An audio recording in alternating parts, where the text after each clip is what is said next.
oleh artis-artis Sanggar Prativi. Chris Urspon sebagai Raden Sakapalwaguna, Mucus sebagai Kilanjo, Herman sebagai Arit Lungkah, AP Burhan sebagai Surembangan, dan pembawa cerita Neni Sumardi.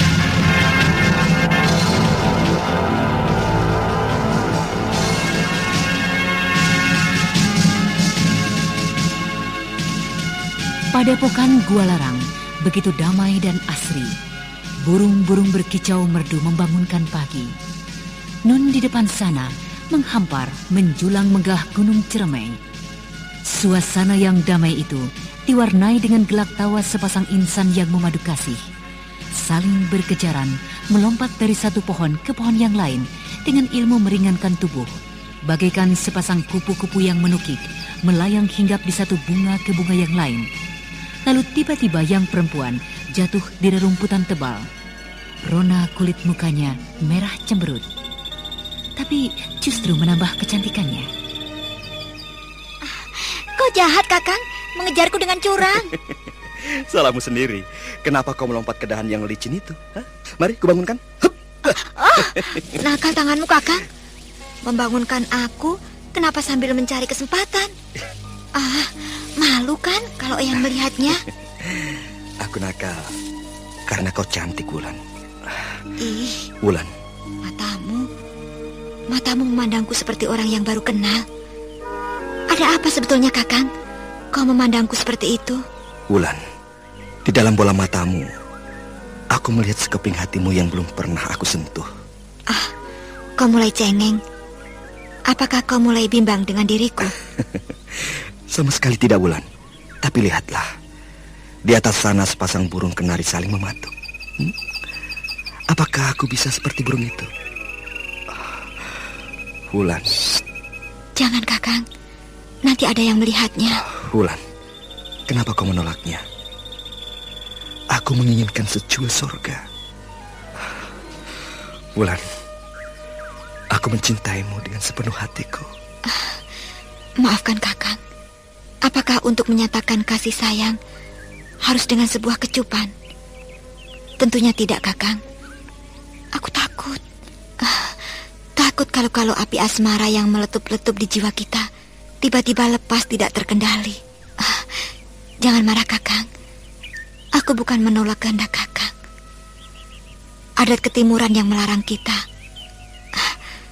Kau tidak marah kan, Kakang? Tidak, Wulan. Tapi kau harus berjanji di depanku. Berjanji? Iya. Berjanji apa lagi, Kakang? Nanti kalau Dewata berkenan mengabulkan kita menjadi suami istri, anak kita 2 saja. Laki-laki dan perempuan. Kakang. Bicaramu melantur jauh. Kita harus mempunyai persiapan batin dulu. Iya, persiapan dan rencana harus kita kayuh dari sekarang.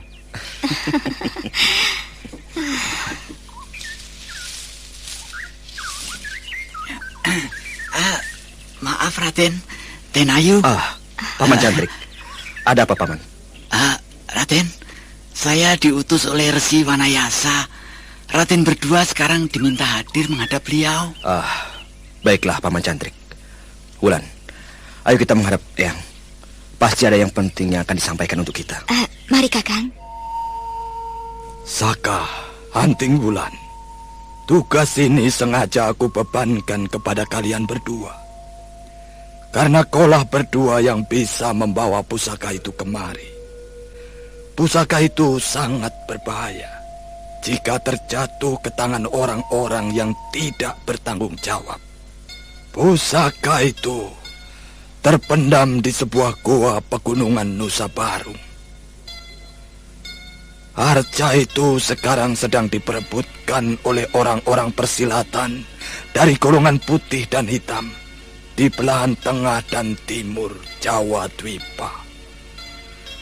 Pusaka itu kalau terjatuh ke tangan orang lain, pasti akan terjadi bencana besar.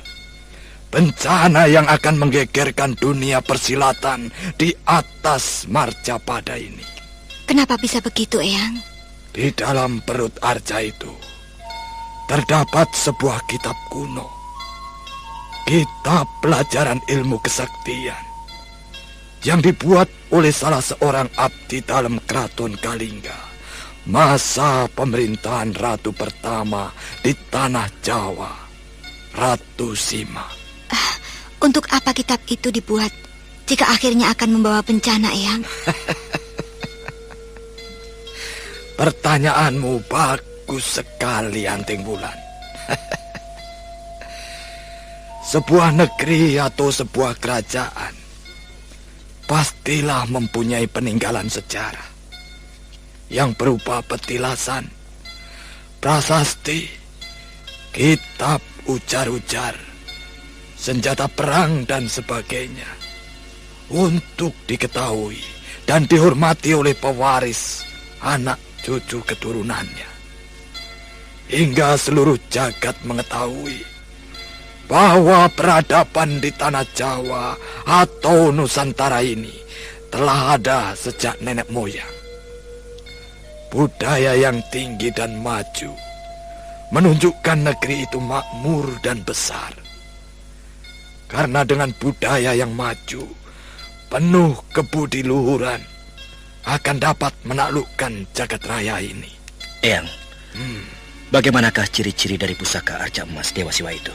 Menurut wangsit yang aku terima, tinggi arca itu 2 jengkal. Sedangkan kedua matanya terbuat dari permata putih. Dan di pusar arca itu dihiasi permata merah. Nah, mulai siang nanti, bersiap-siaplah untuk berangkat menuju Nusa Barung. Sembah bekti, Eyang. Sembah bekti, Eyang.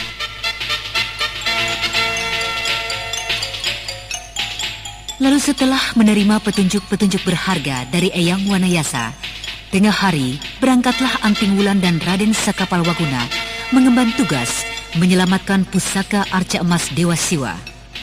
Beberapa hari kemudian, sampailah di sebuah kota raja di bagian timur Jawa Dwipa bernama Kota Raja Welingi. Keduanya singgah di sebuah kedai makan yang termegah di kota raja itu.